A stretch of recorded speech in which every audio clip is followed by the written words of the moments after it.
มาเตะได้ลูกได้ลูกเร็ว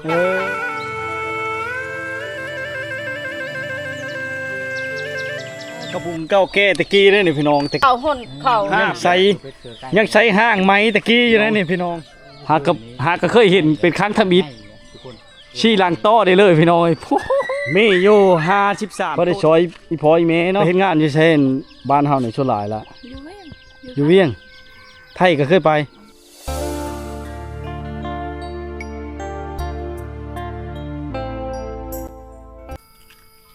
บรรยากาศยามแรกนี่พี่น้องอันโง่ควายกับเจ้านี่เข้าแรงเนาะนอนเฮือไก่พุ่นเฮือไก่นั่นเลยได้จะเป็นจุ่มไปจุ่มมันนั่นแหละเขาไล่เขาแรงนี่พี่น้องเนาะแต่ละมองแต่ละบอดผู้เมฟน้ำเมฟขี้ตุ่มอยู่เชี่ยวอยู่พี่น้องเลยนี่แหละอยู่ในชนบทที่ห่างไก่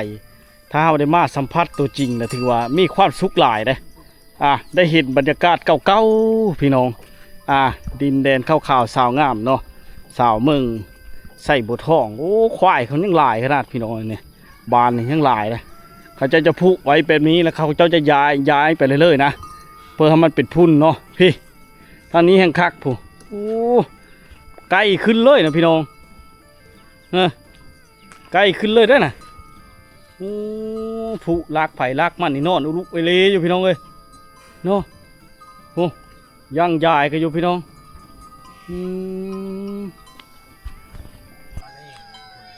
บ้านนี้ถึงมันจีน้อยเนาะมีเพียงแต่เช้าหลังคาเฮิรนทุกคนจากการทักถามจากชาวบ้านเนาะ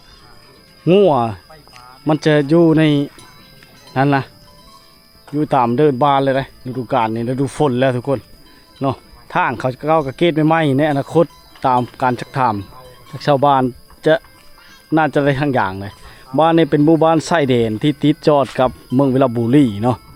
แขวงชวนาเขตบ้านนี้จะขึ้นกับเมืองเชียงบุทองแขวงขมูลชัดเลงกับเจ้าเข้าโฉดเลยทุกคนผู้มีตัวพี่ๆได้แถวนี้หญ้ามันป้งดีพี่น้องเลยเนาะ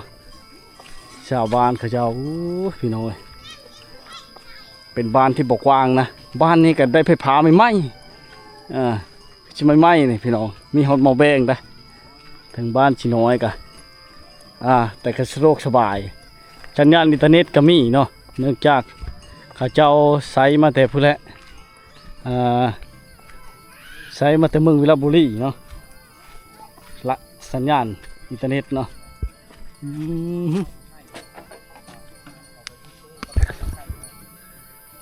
บ้านชวนสบายดีเฮ็ดเพื่อในจัดงาไว้บ่โปกินเย็นจะมอยอยู่เนาะมาเนาะ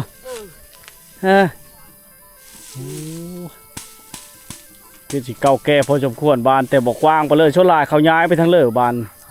มันบอกกว้างย้ายไปบ้านป้าพังเน่าบ่ได้บ่ได้ย้ายเนาะพี่ปูนิทยาคือนี่นะกำลังเก็บเพลินนี่เก็บหญ้าเก่าไก่ทั้งหมดแล้วไปมุ่งเข้าใกล้บ่โอ้บรรยากาศยามแรงๆพี่น้องเนาะในชนบทในพื้นใบไผ่มือไว้พี่น้องเลยไอ้หลายปีแล้วบ่ไฟฟ้าเนี่ยปีกายนี่ก็ได้ปีชื่นนี่เนาะชอบปีใครแล้วบ้านนี้เนาะได้ไฟฟ้าเลยเนาะใครแล้ว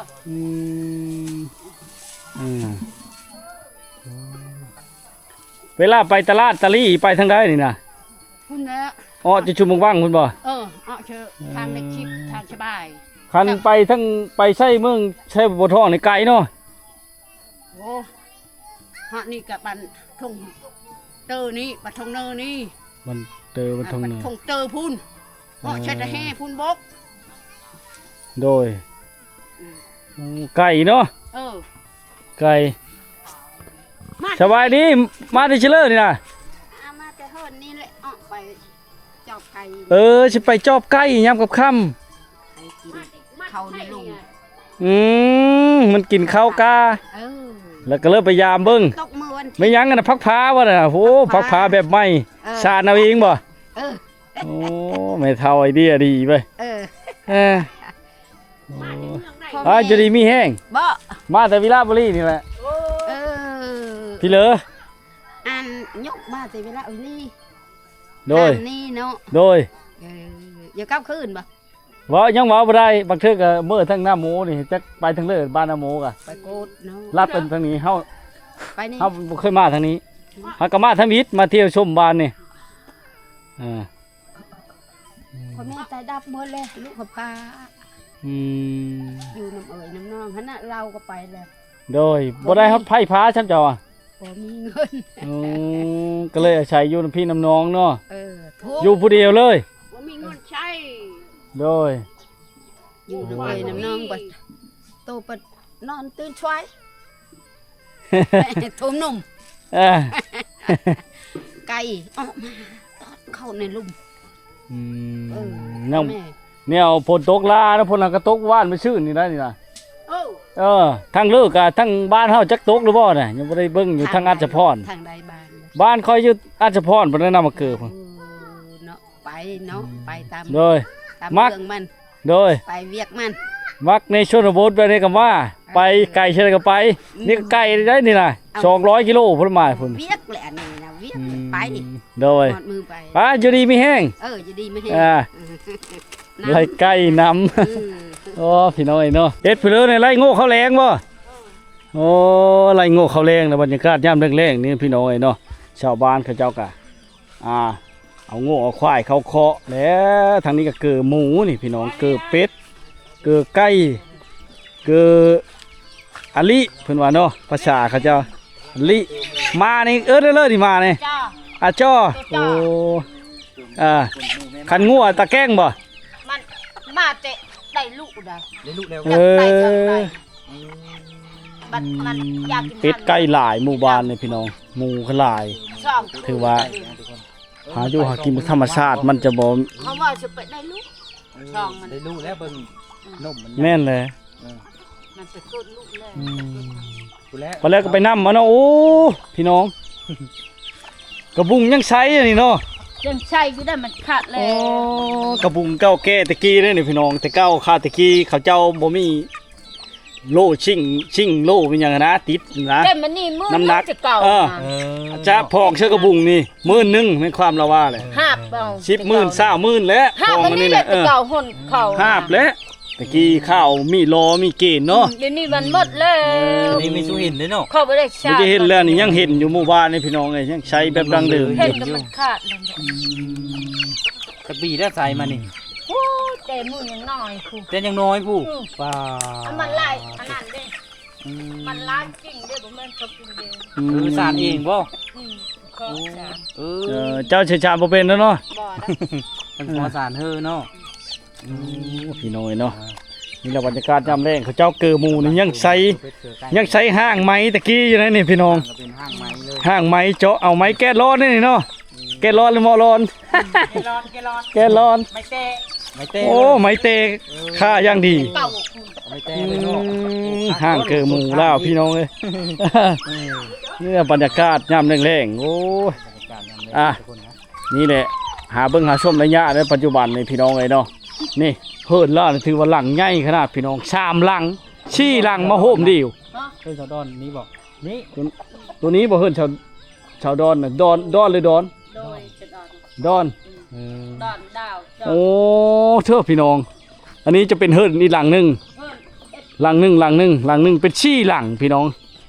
หากก็เคยเห็นเป็นครั้งทมิต ทุกคน ชี้หลังต่อได้เลยพี่น้องโอ้โห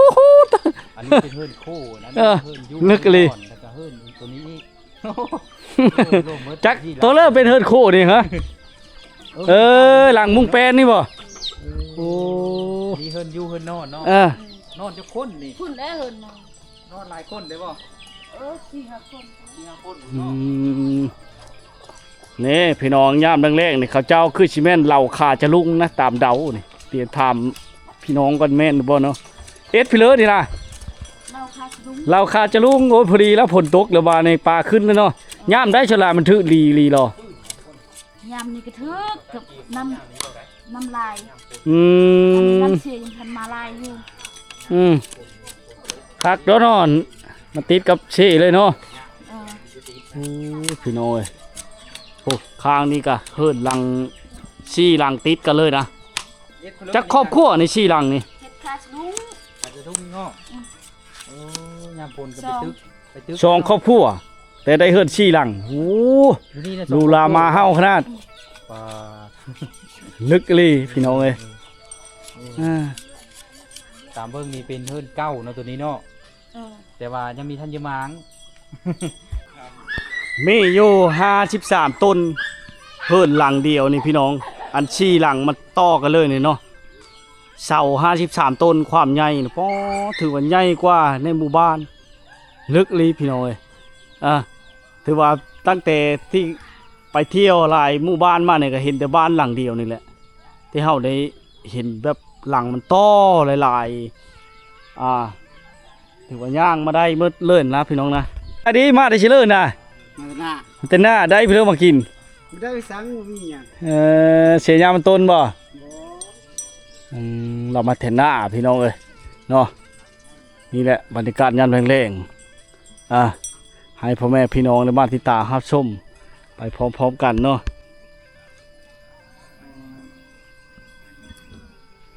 เป็นถ้าเป็นหมู่บ้านเก่าแก่ดั้งเดิมจะมีต้นพร้าวหลายได้อพี่น้องเนาะต้นงิ้วก็มีแต่ต้นเยอะๆและต้นมะขามนี่ในนาบ้านนี่เนาะนี่เฮิรนเจ้านะวะเฮิรนเจ้านี้บรรยากาศพี่น้องเฮิรนผู้สาวนี่เฮิรนสาวดอนนี่เนาะหาอะไรโง่ในชิเลอร์แรงโง่เจ้านะอยู่พูผู้สาวงามไปไล่โง่พี่น้องเลยคอยนำบนหน้าบ่จะเชื่อเลยคนงามปานนี้ยังโชดพี่น้องเลยสาวดอนดอนเนาะ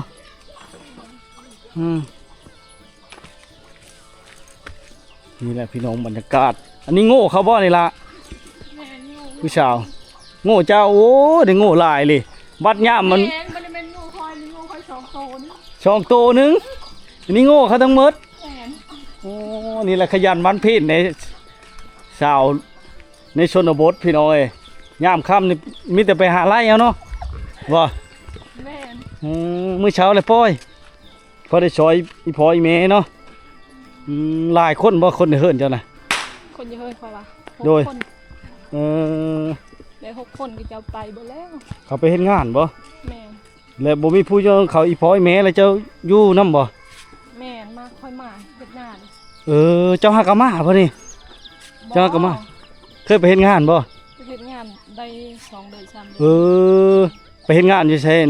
บ้านเฮานี่ชั่วหลายละ อยู่เวียง อยู่เวียง ไทยก็เคยไปโอ้เคยไปมาเลยเนาะไทยกันเนาะได้หลายปีบ่ไปอยู่ไทยน่ะ แต่ค่อยบ่เคยไปเด้อแต่หมู่ค่อยไป เคยไปแต่อยู่เวียงนี่ล่ะเนาะ แม่น โอ้จักสิเฮ็ดหรือบ่โง่เจ้านี่เนาะแม่นอยู่พุ่นบ่น่ะผู้